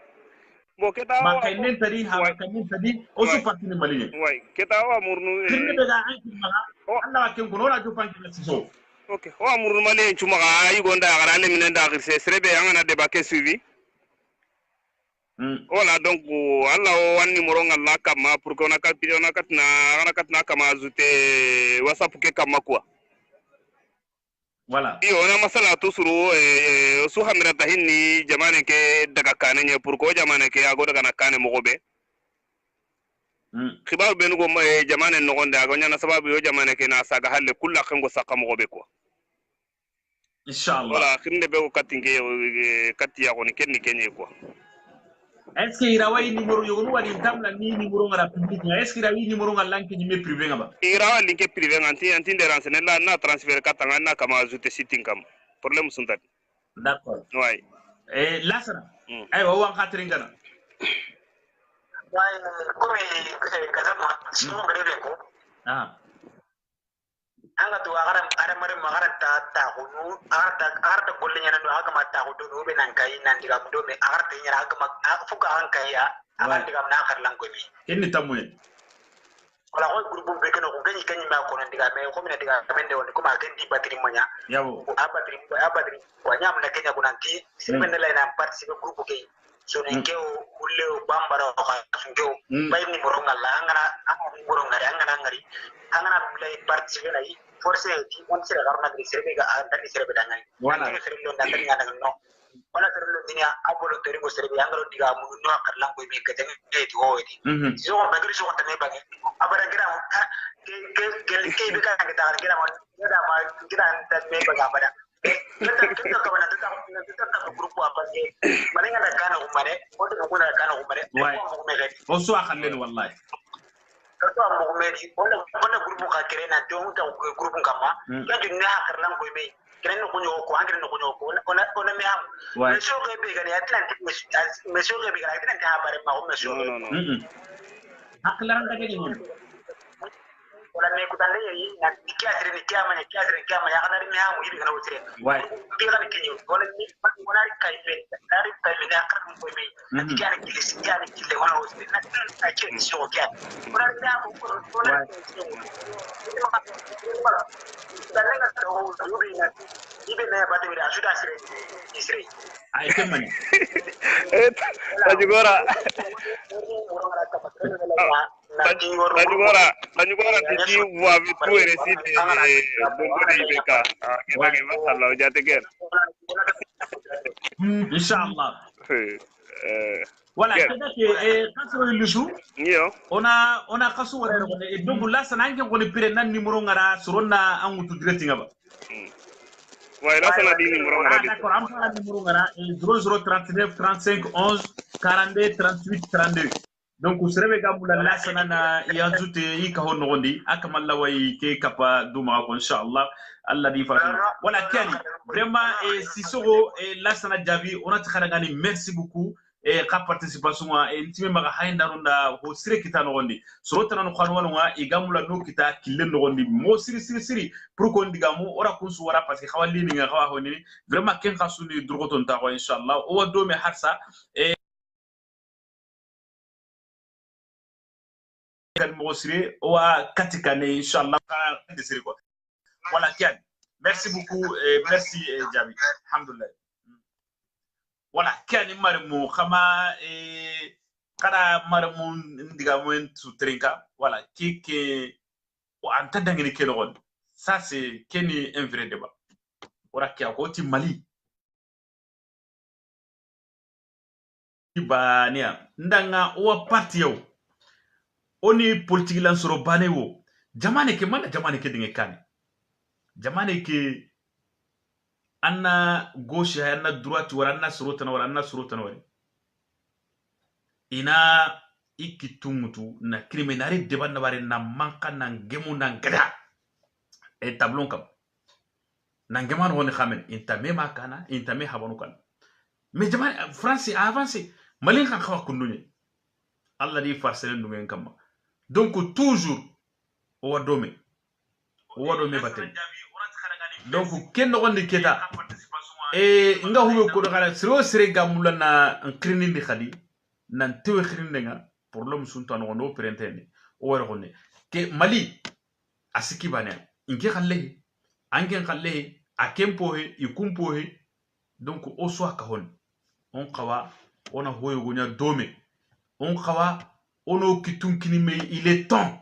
ko khagara ko mobe comment ça se fait baflabe da kempo ngi khibare na manifestation nga Mali no konso partout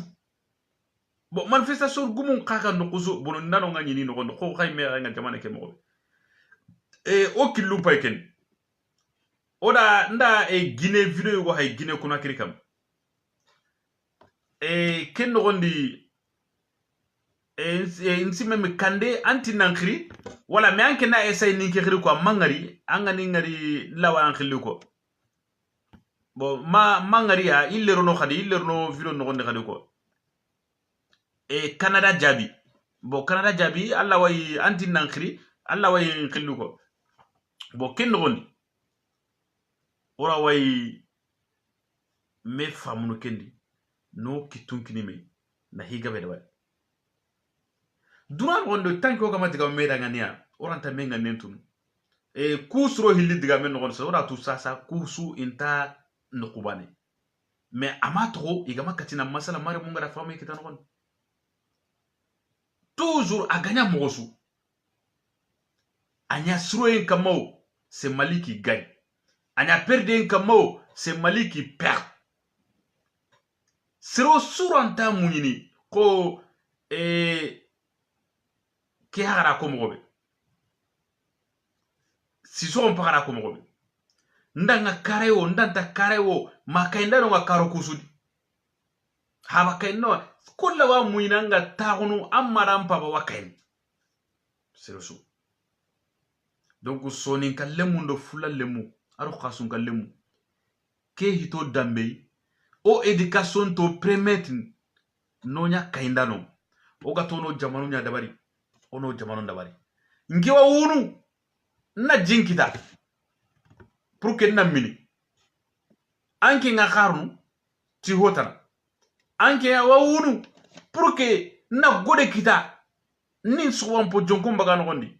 anke nga milliard mutu anga tella kini jamagume go ti du indangan anke jamagume kebe gada milliard kiraga milliard nu anke njiba no gondi ole kanna miskino no khonko yai non Mali asikibania bari Mali sikibania Canada jabi nsimme maga ohiti amia makati na ngutu ahanya ni maga nanti aucune réponse mais alla way numéro ngutu nankri WhatsApp mo problème tadi ona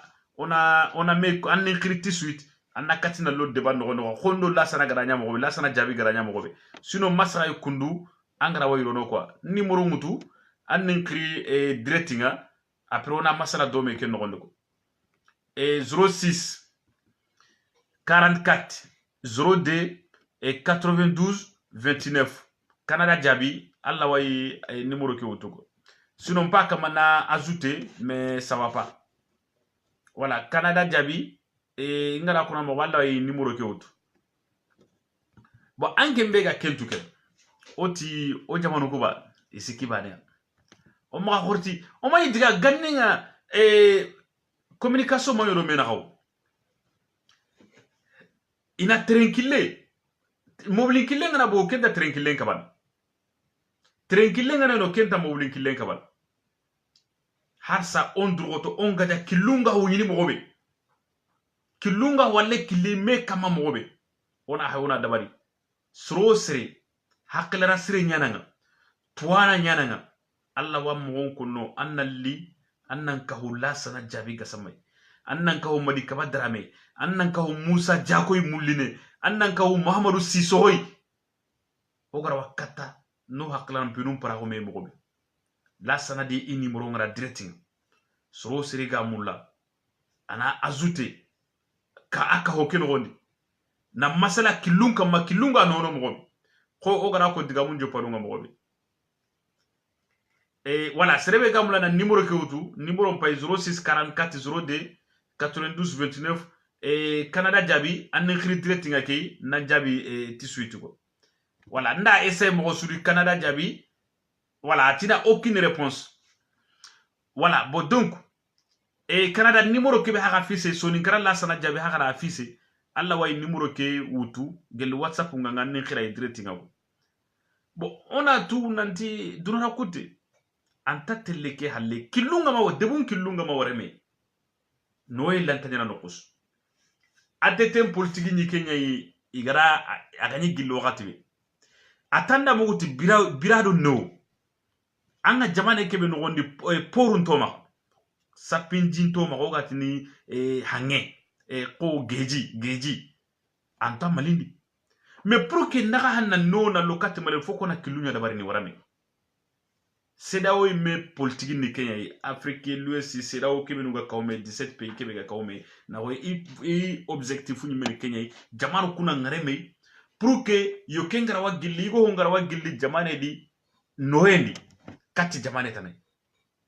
asu imena hanni Kenya maintenant dinta lo go gonaria okoto kwani lemunuma oto kwani jeunesse kwani avenir mo mais okuri na le finalement na leta ko na nya kaindundo hotarano way okuri mukendi na khalsum nyakin haydara ngen goni ge menu se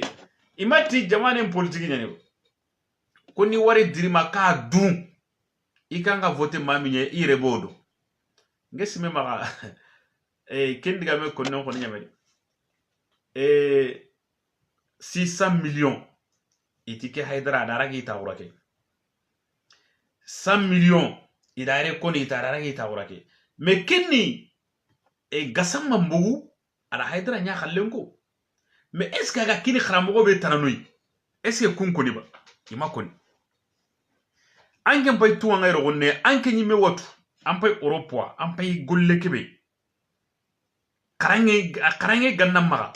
alla ñu golle tan dabar no be gayti kay karange nyanda ken jamane dinge kani golle nga gabo anke nga katina linna gollirom karange halle ken tanyan anke nga tawna anke lemmenta kamana khara lokol gombo dakka manan siganke lemmen dangan angi nga taun iwa khalsunum kappa me wiro no boto no goni wati likini me donc a nyango ko o ko khallen nan to anon ngi won nga hobe ko no su commenter dangani khrono haqlumuni khrom kahime on diga mu me dangan khrom kahime ono nga nunya banay mission chronique vraiment chaque samedi o wayro gonne groupe le mon soir gonne odo sro ga gullini dome odo sro ga hike traitene dome iwahe Musa Jako muline Lasana Jabi Madalaya Madikaba Drame Jallane tumani bidanesi Mamadou Sissoko madalaya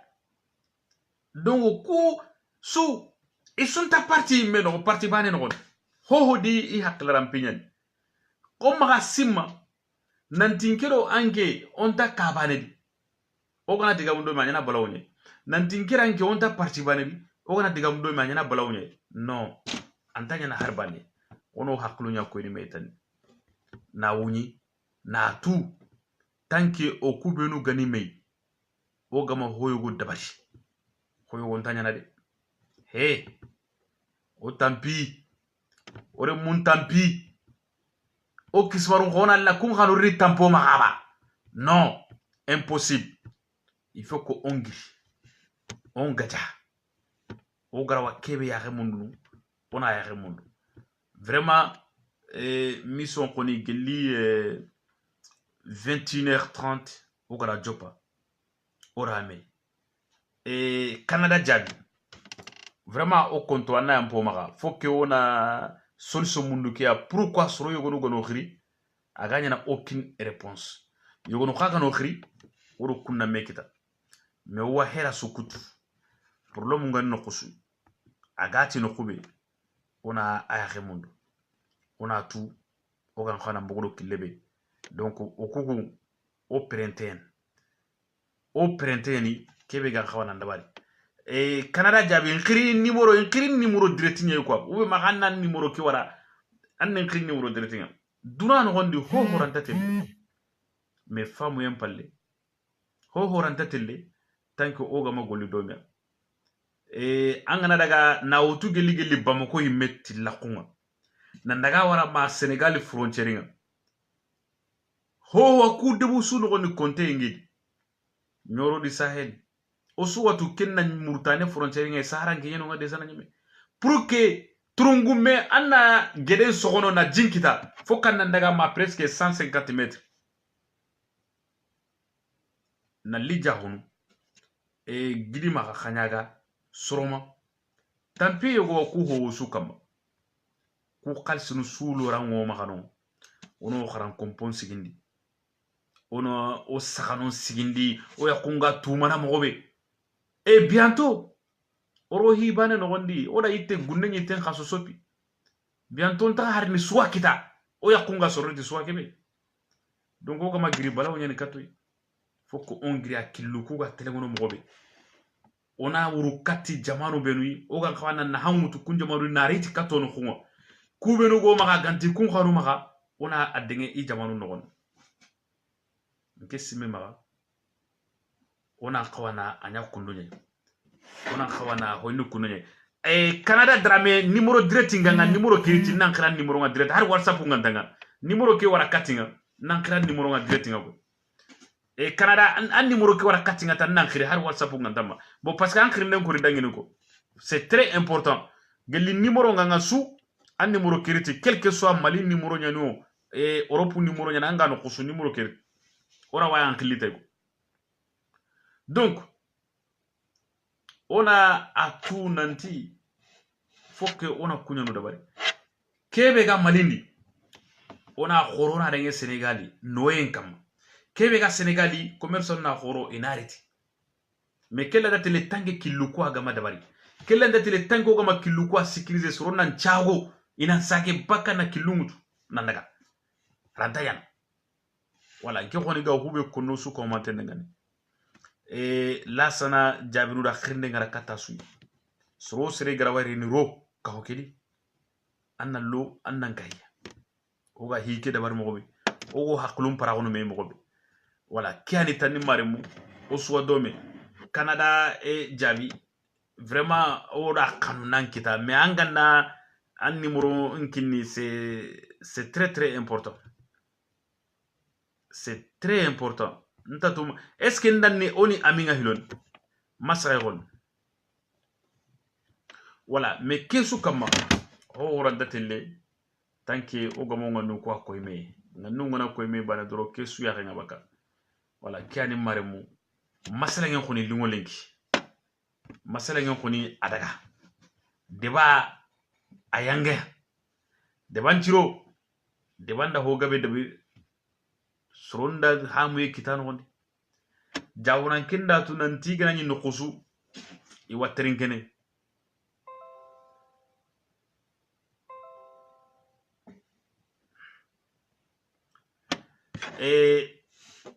wala mi anke ninge numero mpayno ngalla sana da wala anke ninge khrin numero nga haranga mawara public anke ninge khrin kene nge numero ke wutuno 06 44 06 44 02 92 29 anke ninge khrin ko problème tan won bar ko la sana gana mo wala la sana khrin direct ngako mais vraiment si désolé agama kati ogama kati na mekita hoyike kamako voilà mais anna yampo ma quoi réseau soso vraiment wakatunu a dungene wakatunu anta dungene ken kana a problème ngoko voilà mais angara way ngili numéro ke alla way ngili pour que ona katunu haklum pra ko mais c'est très important voilà bon tatu mo oni ami nyimei mo iti amia bo oganne aminga sasa gampi ani surono ken no gondo voilà ona tunanti kesu kama aranta telle ko me hamu aranta telle tanke ogama me nanne nyatu anke nga kebe mulla enke nga kebe mulla voilà kesu niman jeunesse am perdi malignam perdi ni agananya ho kam donc ono o hakulun kidime ken gondi ona khawara yordo oga jabindo khirndo yogonu jabun kitana ona alhaji ganna fariga ona ray pour que soni kalemme su hakle nan kati na nyanka soni ka gondi e malel lemme su hakle nan kati na nyanka maliya gonno gondi kebe gani kebe e kenni kenye arno kira khakun su ko mantondema arno su dema arno o su nganunti mandi kati jamane ke gollenga jamu aro khair no gondi maremu aranta sirono tanke ogama kahumea kesu jalage na lemunu nyai ida me bois papi mami anke begani la jeunesse tu es encore jeune tu peux faire tout ce que tu veux tu peux te pas anga nyaren teki parce que no karsanta parti bani har kengana digan sirenya ko jamane kama nake ignorer mais non kelantanyana karsa gananya kame mogoy tanke aga digan sireke be konode adigan sireke wutu anna jamane ke gollitay adigan sireke wutu annan ka ke gollitay adigan sireke wutu angara wakibe de bantay e en commune no gondi c'est très important mais angana tinanya mogo yogo no gondi aranta gembe maremo vraiment onati harsa Mamadou Sissoko Mamadou anna mulo na nkriyaba manna mulo la sana na an numéro muto ma katina ngidare ana marem c'est un truc on a na digamba ne akon angana malin gannim pay na malin pay sasa ina latume har kanya nyimme Valérie serebenu ga kara avant le coup d'état de Moussa Traoré ado kubenu ga kara après le coup d'état de Moussa Traoré khari to akon pay gamba na mugol kauna sima manin parce que ora honsu trafic ora honsu nya khalsi ke khalsi da duna bononi de ke khalsi da o jamanu garade ke khalsi do kari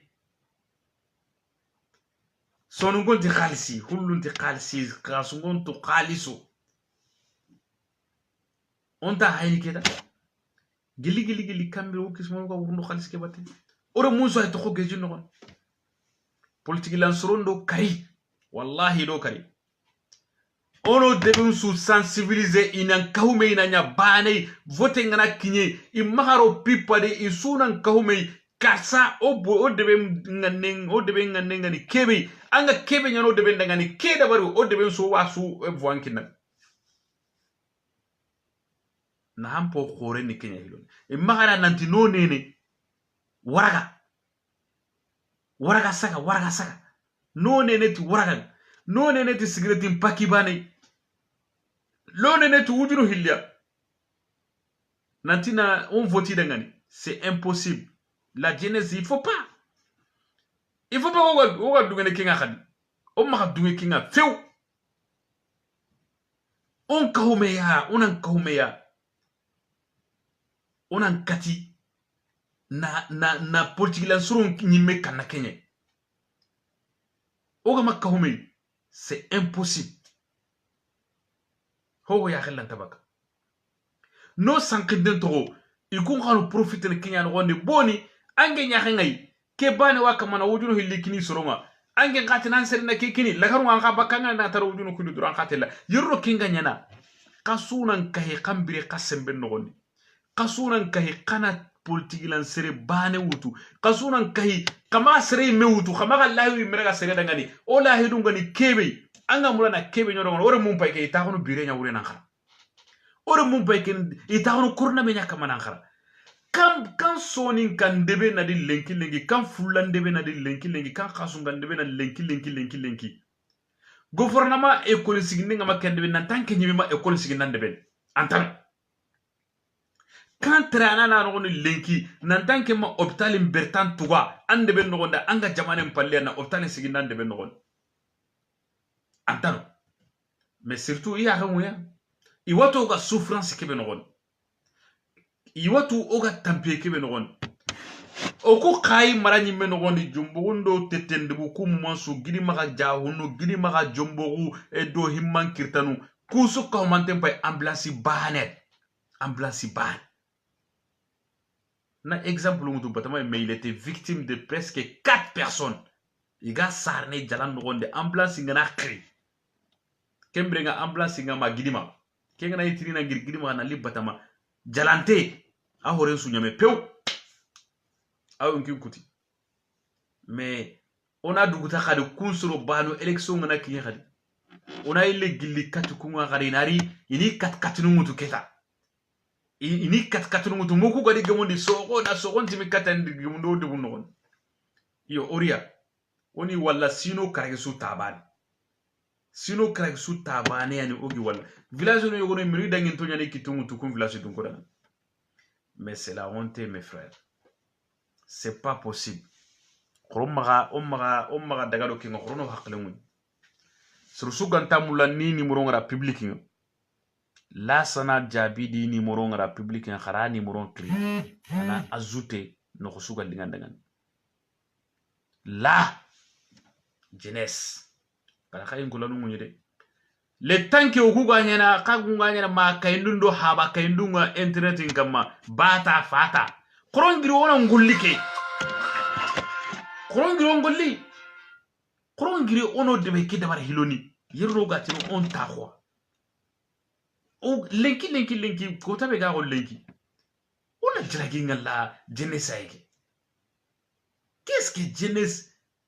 diviso ke be ga jeunesse do mena ana mani na hakende do ana mani suro anta ho suro mali o ko am perdre mali nyam perdre toujours kora kenya ko diga mo sagene kundiga bonon won anke ndamuguti anke nga company nan daga na million mutu na kini modi yugo nan duin daga na kekeda Allah subhanahu wa ta'ala qada ko hike kite abarkinga no ko kebe wallahi al ada ko qur'ana ke diga bodan ngani umma kan nakari ko sere sunta hasu sere ko suni bane kay kan sere no kuri lenki nanti gana har 100 milo kinanga nan de 100 milo raga nan duina haraga nan ta do nan ta taraga an araga nan logo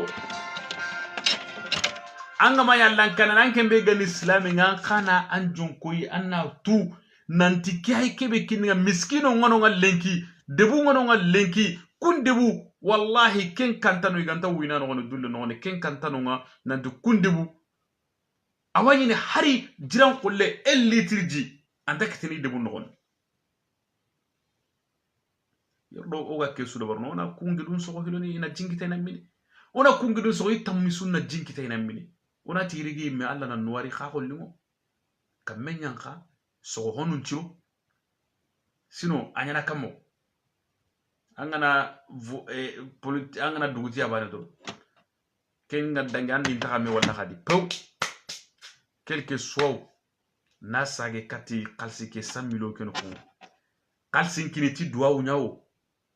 akini nanti voti danganeo ke kalsi loranga malenu maga o gan khawana rono khobelengi ke kalsi nga commune suro maga e gan khawana gollu benu nyalengi anta ke 100 millions kini commune sous serei anta ke 600 millions kini commune sous serei anta kini sere kili sous serei na de tiradai na gollen crée ire mundo menaga le munda maga bugu iga Algérie kille ngutu iga tele du kari geji non donc pourquoi on ta kenda bar anna maletim paka khalsinga anki na maletim paka khalsinga yugo wa maletim paka iran khasanye yugo wa maletim paka qoti duro nye anki na maletim paka khalsinga yakini karsati du indanga anani yogoro mum pay baka soronga alla karasarna yagaru ikomboji katin kawa ke geji non ke geji non sarnonga alla kara wallahi iya sonno men kawa ke geji non boni ire mum man su to geji ken non manda kenda bari manda kenda bari kalsinga kinni n'importe comment et kalsinga tele no kubenu anta khawana ndaganu kalsinga mari loranga c'est comme ça c'est comme ça vraiment nke khoni kinga hube kono sudanga ne harsa ro ono o hakulun kiyando ime o jamanu kuranta dabar no ime gami dabar de o jamanu kuranta tele kane o ime gami de kane o hayke killebe kamal lemunu o suwa ken nogondi kenta deben ngene karanta jamane ngene kan kebe ganu kota be awonu an kana to anga nunga kota kebe surube nu gam palle yanda ngara ken kota ken palla an tanga nunga ken kota ona Kenya to mera ngani Malignam perdu toujours Malignam gagné Malignam perdu Malignam gagné harsa Arno Soudema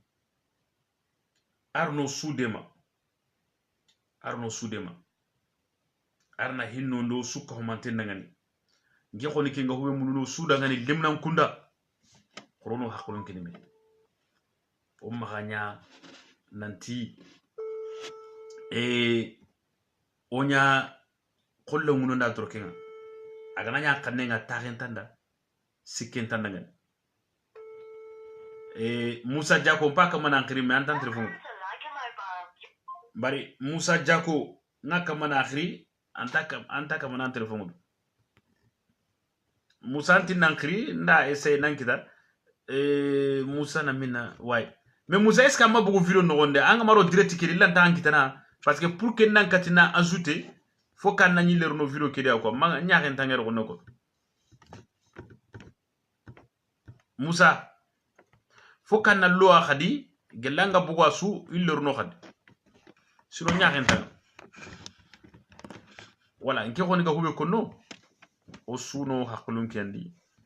o wakata o ga hono mo lengide bakeke hay nano do trinkanda na sura na hankita no boni siro khoro ku hilibe gani debanga vraiment ida o hakuluni ido o ya goni nda Kenya ko nti o kuna sere onan souteniti a ide kebe gal laken no ado hakla sere kebe gal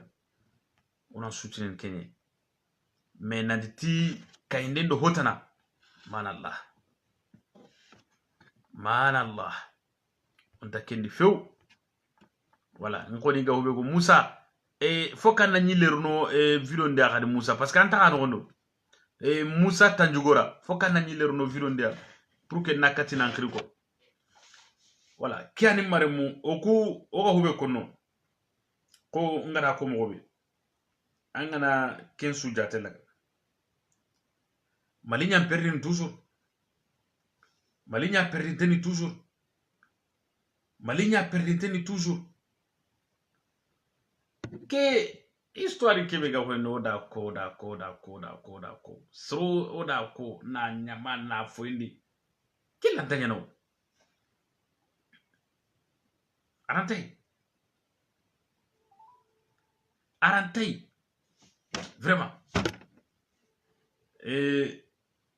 Salam alaikum wa rahmatullahi wa barakatuh. Salam alaikum Jacob. Toro suntia. Basi sunto wallahi. Tabarakallah. Alhamdulillah ingatu anyi khawa ando la sana na miki da deban no men. Siso ibe kan jarum pe ba.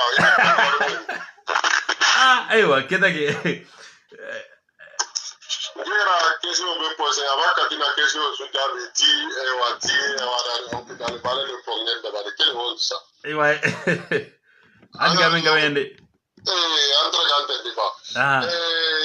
Anga to kade wanya kebe kamale ki wa ibe gawo Sumaila no ko ke do Haidara no ko ke ko gunta kai ni no ta ko no sera da. Wallahi. Haidara me gani awasoro to bindi ni munchi ni sila ma ko. Ouais. Na aywa Haidara ni me so le. Ouais. Parce que aka sidin tere kanden na sidin da furu. Ouais. Sumaila donc 2013 ngati ibe kan ya da. Ouais. Buti ibe kan ni da wara na to to Sumaila batten. Ouais. So kuso ni sugara kebe da wara ko. Ouais. Salama on wadende. Ako he anda ke mulungo no. To ma dara. To munya ni ken. Haidara sera ko le no te kala gini. C'est pas la peine. Mais il y a des ressources comme les Trop. Akimbe Sumaila pegara ya karsi ke utuna akini. Mawara hawa da samba pegara ya karsi ke utuna akini agara ya tuchi. Kuni mende ben no on serenga no ngawa wina di are menga kala ko torna singana ko. Wallahi. Awaken kala ya watu ka. Awatu handa ke mulungo no. Haidara mega salli ujuru mani ne sere kale miside no onde. Ga salli da batenga. Suruma halle ga salli da batenga jangiro nga ya ko torna si ananda ya jangiro ke jarna da ko do tor. Ouais. Tamuga. Tamunyan. 100 millions ngara kello khaye gedro ke kamma na gidi pamo ko kate khaye aw horne ngara de ay wanya man aw gumba kabe sutun ko ta suga de kaso suga ni wa mu kuna de sere ngara khaye kille iwamuku itrongai di wallahi salama ko ngare to ngare to khasi kebe gawti nan kile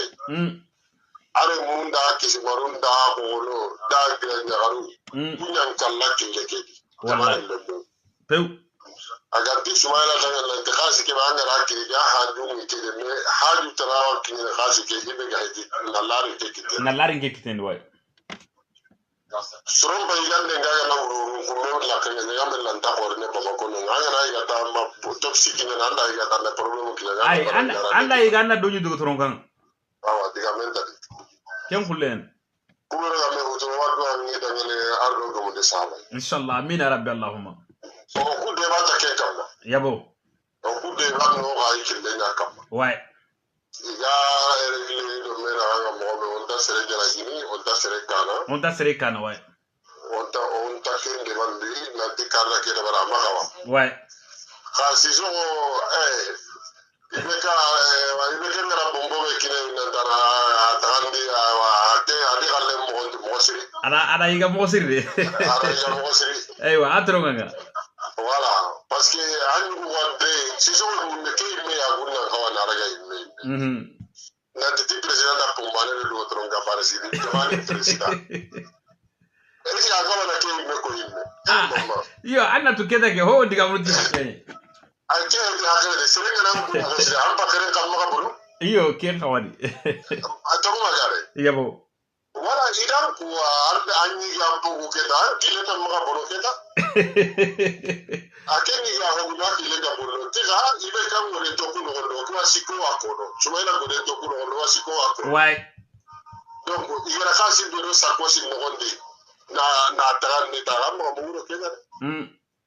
yo diga mekere re ga maga tisi so ngane hasa ture mo teatar bose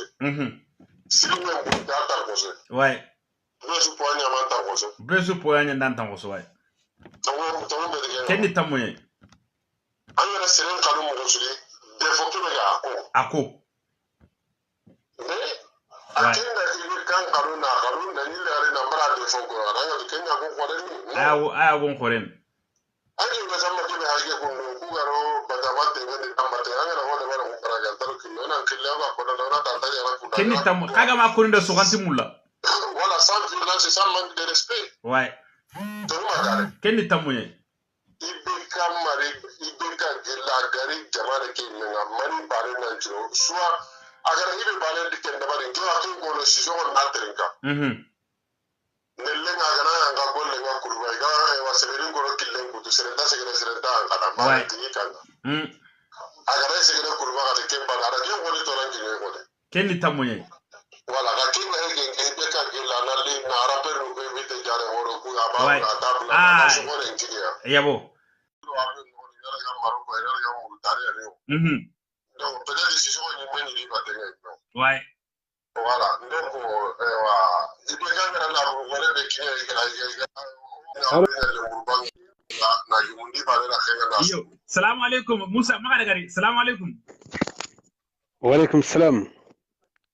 Canada jabi nga do dalla do me batenga message ko ora mekida o dalla do me batenga franchement alhamdulillah comme sere ando kero kontrene ando kelo kontrene na nga trinka na honna ayo osura watelle d'accord ok bashintari osuro ki sura watelle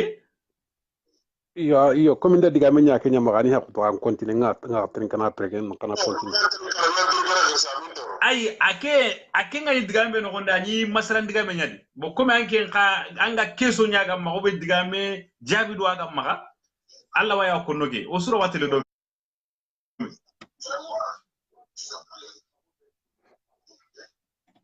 jabi oui Canada jabi oui allo antro moy ba wentarong me kuti anda hikyo anda wari kammo mani bana masala yake no gonde wala masala ken ko ke tante do wa khayin khibare ke araga ken de vanga nyamula na jabi nero ere nyeri quoi yabo parce que c'est la première fois que vidéo en direct comme ou na sur vidéo c'est la première fois ouais alhamdulillah bon OK parce que comme araga digambe ko digamu de bunga kenya nga khirindi yabo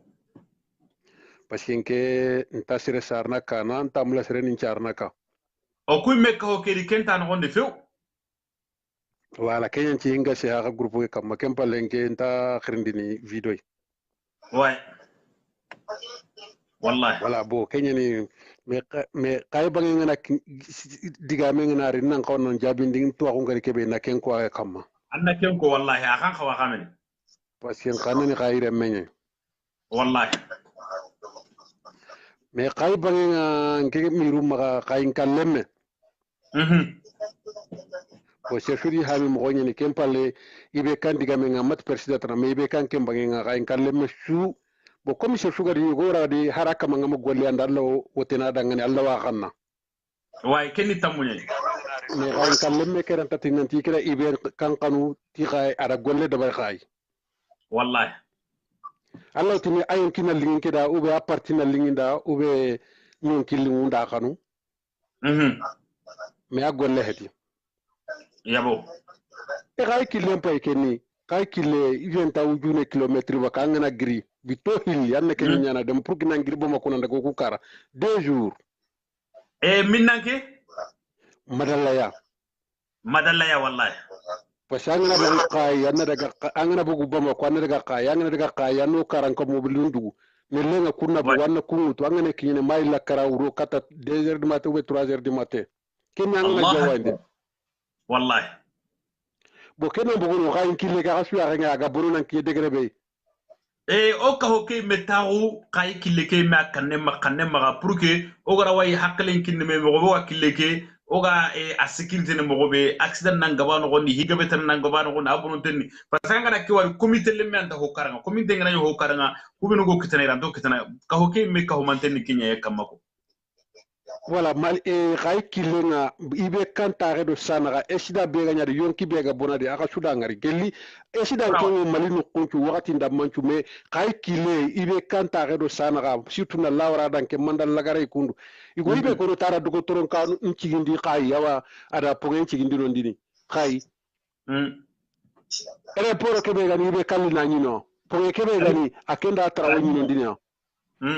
agarega dogotoron ka kebe emigore akemma siginde akenda jopante nyanyi anyana kiyenye wala et puis encore akemma financer ouais bo kenna mbuguno ibe tanki nga ha gelinke mati mbilla sare men ciare do lenki na trenkile ke nan ci carrément tren ta di mo be tanki nga mangar nyaagende abada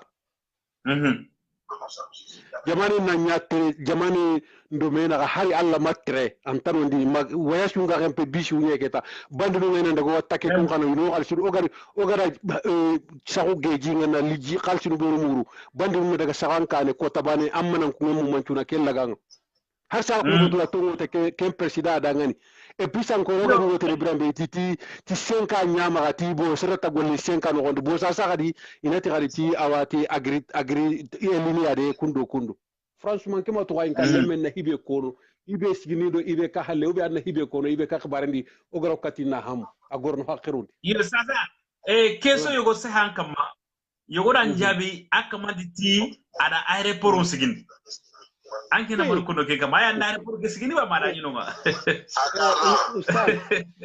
ustaz ouais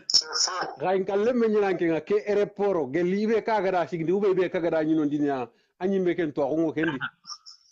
ayo keta ke komi debanyani kuna debanyani kemere